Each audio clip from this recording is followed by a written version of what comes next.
বাতিল হল সৰ্বভাৰতীয় মেডিকেল বাছনি পৰীক্ষা আৰু পৰীক্ষা বাতিলৰ পিছতেই দেশজুৰি উত্তাল প্ৰতিবাদ হৈছে। ৰাজধানী দিল্লীত প্ৰতিবাদ সাব্যস্ত কৰিছে NSUI। 3 মেত অনুষ্ঠিত হৈছিল নীট ইউজি পৰীক্ষা আৰু অসমকে ধৰি দেশৰ 22 লাখ শিক্ষাৰ্থী অৱতীৰ্ণ হৈছিল এই পৰীক্ষাত। কিন্তু পৰীক্ষা অনুষ্ঠিত হোৱাৰ পিছতে পোহৰলৈ আহিল প্ৰশ্নকাকত ফাদিলৰ তথ্য। ঘটনাৰ তদন্ত বৰ্তমান CBIক অৰ্পণ কৰা হৈছে। ৰাজস্থানত পোহৰলৈ আহে প্ৰশ্নকাকত ফাদিলৰ তথ্য। পৰীক্ষা হৈ যোৱাৰ পাছত এই ঘটনা সংঘটিত হৈছে আৰু এতিয়ালৈকে 45 জন লোকক গ্ৰেপ্তাৰ কৰিছে CBI। কিন্তু যিসকল পৰীক্ষাৰ্থী আছিল তেওঁলোকৰ মাজত হাহাকাৰ লাগিছে। যথেষ্ট কষ্ট আৰু শ্ৰমৰ বিনিময়ত তেওঁলোকে এই পৰীক্ষাত অৱতীৰ্ণ হৈছিল। বহু আশা লৈ তেওঁলোকে পৰীক্ষাটো দিছিল। তাৰ পাছতেই গম পালে যে প্ৰশ্নকাকত ফাদিল হৈছে আৰু সেইবাবে এই পৰীক্ষা বাতিল কৰা বুলি ঘোষণা কৰা হ'ল।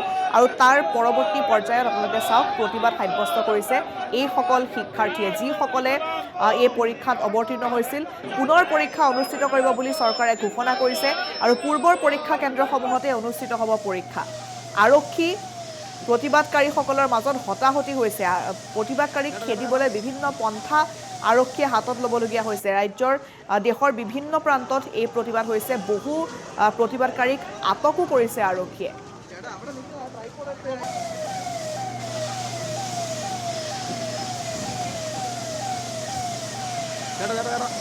দিল্লীৰ দৃশ্য দেখুৱাইছো। নতুনকৈ পঞ্জীয়নৰ পুনৰ যিহেতু পৰীক্ষা অনুষ্ঠিত কৰাৰ কথা কৈছে, গতিকে নতুনকৈ পঞ্জীয়নৰ প্ৰয়োজন নহ'ব বুলি চৰকাৰে ঘোষণা কৰিছে।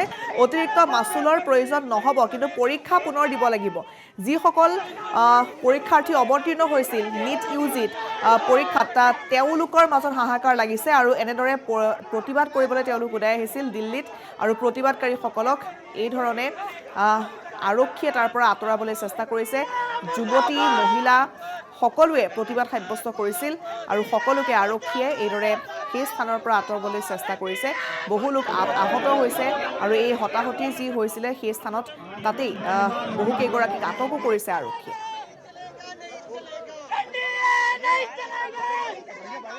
का इस्तेमाल किया जा रहा है क्या? मतलब इस तरीके से आप देश में शिक्षा की बहाली आप देख रहे हैं।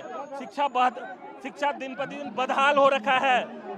ये PM कॉम्प्रोमाइज है और ये पेपर भी कॉम्प्रोमाइज है। भविष्य के साथ खिलवाड़ हो रहा है बच्चों के साथ।